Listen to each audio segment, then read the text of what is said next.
If your Tailwell cutting performance has decreased, your Tailwell cutters may require resharpening. Your kit comes complete with all the necessary tools required to resharpen your cutters. First, remove your cutters from the case. Separate the cutters and clean any oil, grease or contaminants off their surfaces.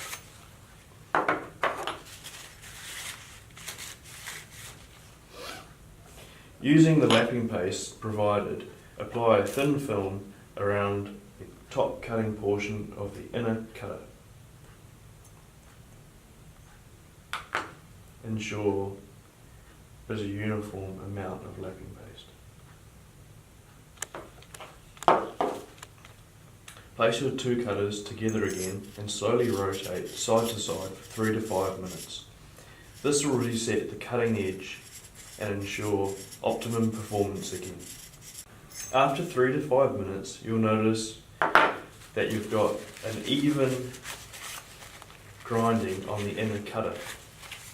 This is a sign that your cutters are now sharp and ready to go. Clean all remaining lapping paste out of the inner and outer cutter.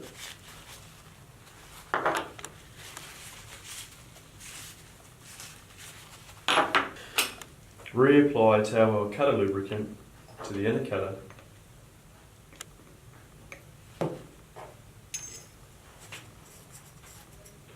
and reassemble into your Tailwell case.